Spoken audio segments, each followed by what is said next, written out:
नमस्कार दोस्तों, स्वागत है आपका। आज हम लोग बीए फिफ्थ सेमेस्टर सोशियोलॉजी के दूसरे paper research method in social sciences के दूसरे प्रैक्टिस सेट को देखेंगे।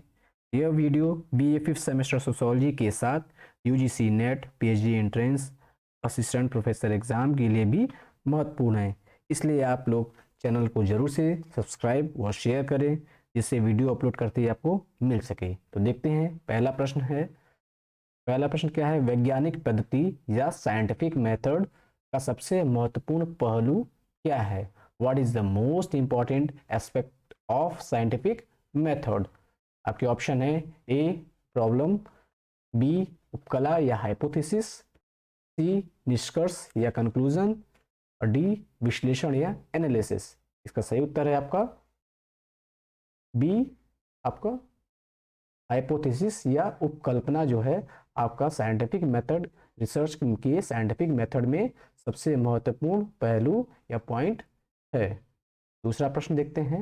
अनुसंधान एक ऐसे व्यक्ति द्वारा आयोजित किया जा सकता है जिसने research can be conducted by a person who.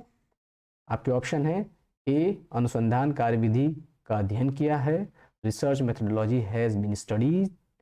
B है एक स्नातकोत्तर उपाधि प्राप्त की हो, has obtained a masters degree. C है सोच और तर्क क्षमता रखता हो, has thinking and reasoning ability.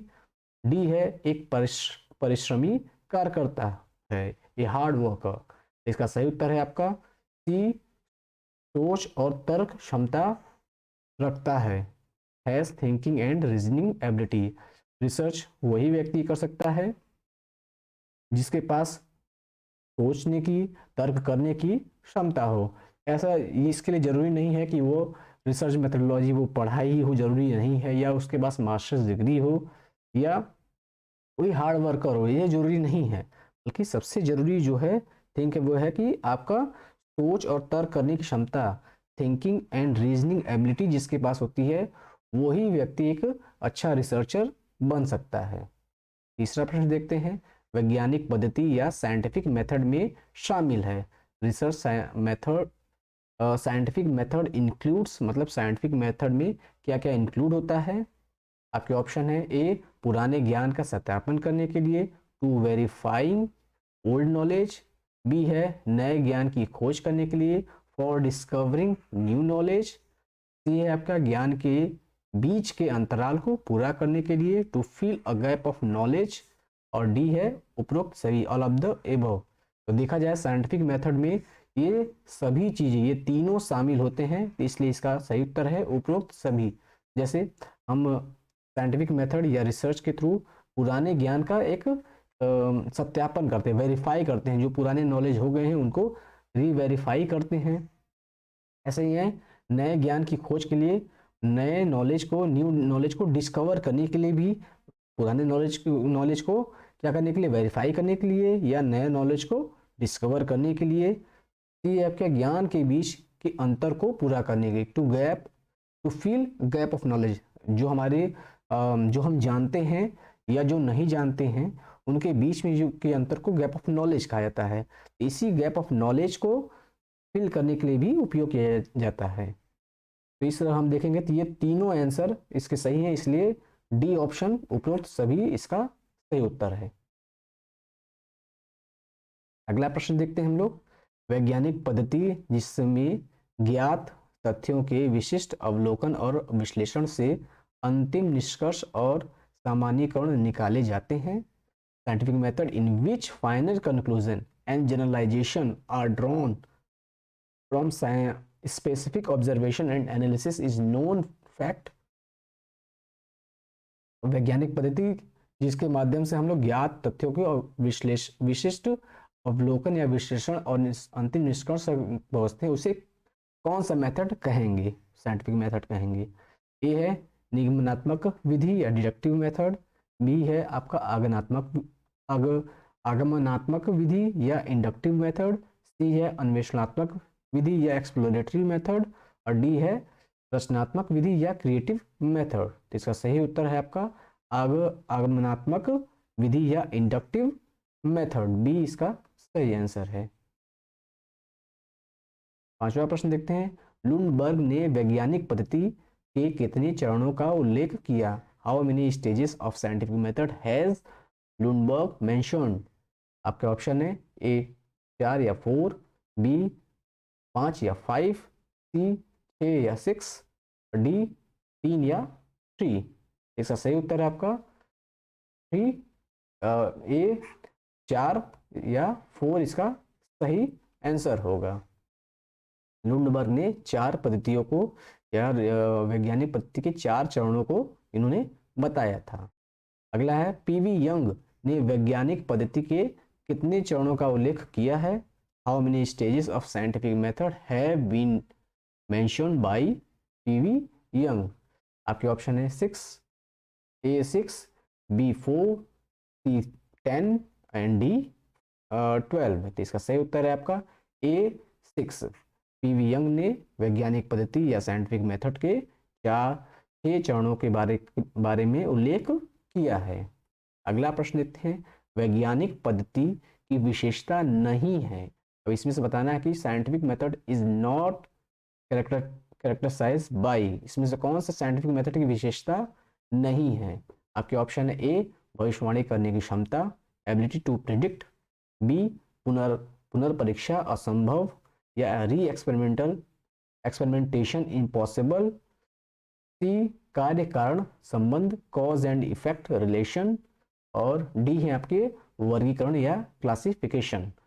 इसमें से बताना है कि वैज्ञानिक या साइंटिफिक मेथड में इसमें से कौन सा उसका कैरेक्टर नहीं होता या विशेषता नहीं होती है।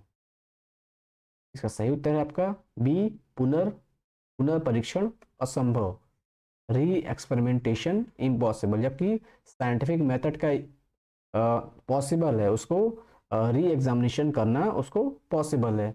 ये तो है ही, ये तीनों तो सही हैं। ये इसके विशेषता होता है वैज्ञानिक पद्धति का कि उसको एबिलिटी टू प्रिडिक्ट होता है, मतलब उसके द्वारा हम प्रिडिक्ट कर सकते हैं, भविष्यवाणी कर सकते हैं।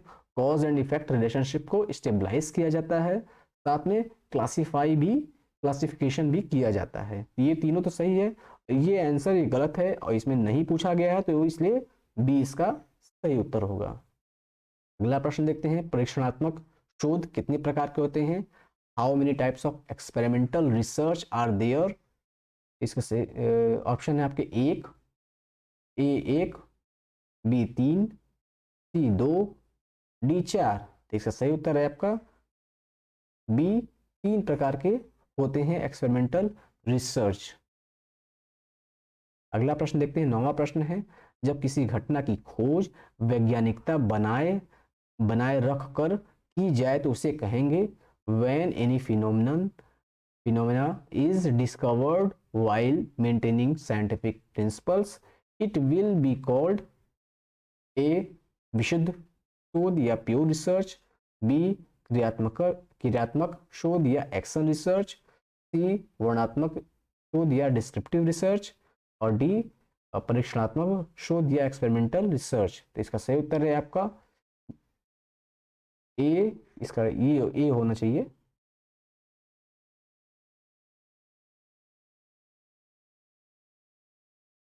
ए विशुद्ध या प्योर रिसर्च इसको कहा जाता है। प्योर रिसर्च कैसे कहते हैं?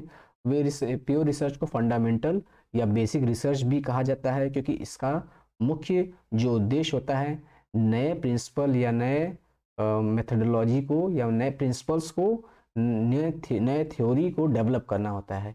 एक्शन रिसर्च क्या होता है? एक्शन रिसर्च होता है ये कि आपको इमीडिएट किसी प्रॉब्लम को सॉल्व करने के लिए जो भी मेथड या जो भी रिसर्च को अपनाया किया जाता है उसे एक्शन रिसर्च कहा जाता है। Descriptive research describe what will be, what is, मतलब किसी भी फिनोमिना का पूरा थोरली अध्ययन किया जाता है तो उसे डिस्क्रिप्टिव रिसर्च होते हैं। जबकि एक्सपेरिमेंटल रिसर्च में क्या होता है कि कॉज एंड इफेक्ट रिलेशनशिप को स्टेबलाइज करने के लिए जिस रिसर्च का उपयोग किया जाता है उसे एक्सपेरिमेंटल रिसर्च कहते हैं। 10वां प्रश्न है, आंकड़ों की को सूचना में परिवर्तित करने की प्रक्रिया के लिए निम्नलिखित में से कौन से शब्द का प्रयोग किया जा सकता है? Which of the following term can be use for the process of converting data into information, मतलब डेटा है आपके पास, आंकड़े हैं, लेकिन उससे इंफॉर्मेशन कन्वर्ट करना है। ठीक है, तो इसको क्या कहेंगे? ए विश्लेषण एनालिसिस, बी संश्लेषण सिंथेसिस, सी सारांश या सिनॉप्सिस, और डी उपरोक्त में से कोई नहीं। तो इसका सही उत्तर है आपका बी संश्लेषण या सिंथेसिस। 11वां प्रश्न देखते हैं, किसी सामाजिक घटना के पीछे छिपे कारणों को ढूंढ निकालने तथा समस्या के सैद्धांतिक एवं व्यवहारिक पक्ष से संबंधित ज्ञान प्राप्त करने हेतु किया गया शोध कहलाता है। इंग्लिश में देखते हैं, the research done to find out the hidden reasons behind any social phenomena and to obtain knowledge related to the theoretical and practical aspects of the problem is called, आपके ऑप्शन है A वर्णनात्मक शोध प्रकार descriptive research design, B निरूपणात्मक शोध प्रारूप या representational research design, C अन्वेषणात्मक शोध प्रारूप exploratory research design, D B व सी दोनों। तो इसका सही उत्तर है आपका डी बी व सी दोनों। 12वां प्रश्न देखते हैं, यदि किसी विषय से संबंधित कोई अध्ययन पूर्व में नहीं किया गया हो और उसके अध्ययन के लिए सबसे अधिक उपयुक्त शोध होगा, if no study related to a subject has been done before, then the most suitable research for its study would be, आपके ऑप्शन है ए अन्वेषणात्मक एक्सप्लोरेटरी, बी व्यवहारिक या प्रैक्टिकल, सी परीक्षणात्मक या एक्सपेरिमेंटल, और डी वर्णनात्मक या डिस्क्रिप्टिव। इसका सही उत्तर है आपका डी वर्णनात्मक या डिस्क्रिप्टिव। 13वां प्रश्न देखते हैं, कौन से शोध का सामाजिक विज्ञान में वही महत्व है जो भौतिक विज्ञान में प्रयोगशाला पद्धति का है? Which research has the same importance in social sciences as laboratory method has in physical sciences? A, आपके ऑप्शन है ए अन्वेषणात्मक एक्सप्लोरेटरी, बी व्यवहारिक या प्रैक्टिकल, सी परीक्षणात्मक या एक्सपेरिमेंटल, डी क्रियात्मक या फंक्शनल। आपके ऑप्शन सही ऑप्शन है सी परीक्षणात्मक या एक्सपेरिमेंटल। 14वां प्रश्न है, निम्न में से कौन सा परीक्षणात्मक शोध का प्रकार नहीं है? Which of the following is not a type of experimental research? आपके ऑप्शन है पूर्व परीक्षण, ए पूर्व परीक्षण, बी ऐतिहासिक तथ्य परीक्षण, सी पश्चात परीक्षण, और डी पूर्व पश्चात परीक्षण। इसका सही उत्तर है पूर्व परीक्षण। 15वां और अंतिम प्रश्न है, ज्ञान लक्ष्य को ध्यान में रखकर किए जाने वाला शोध है। Knowledge for the knowledge sake is research done keeping in mind the goal of a विशुद्ध शोध या प्योर रिसर्च, बी क्रियात्मक शोध या एक्शन रिसर्च, सी व्यवहारिक शोध या अप्लाइड रिसर्च, डी मूल्यांकनात्मक शोध या एवेल्युएटिव रिसर्च। इसका सही उत्तर है ए विशुद्ध शोध या pure research. Knowledge for the knowledge sake is research done keeping in the mind of goal is known as pure research और फंडामेंटल रिसर्च और बेसिक रिसर्च।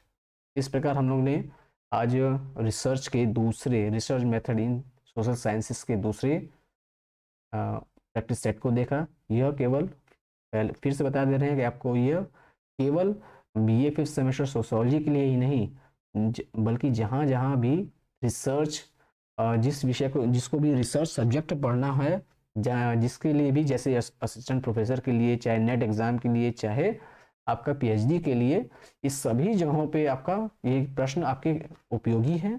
इसलिए आप चैनल को सब्सक्राइब करिए, लाइक करिए, शेयर करिए, ताकि आपको और भी जो प्रैक्टिस सेट आपको अपलोड किए जाएं आपको आसानी से मिल सके। बहुत बहुत धन्यवाद।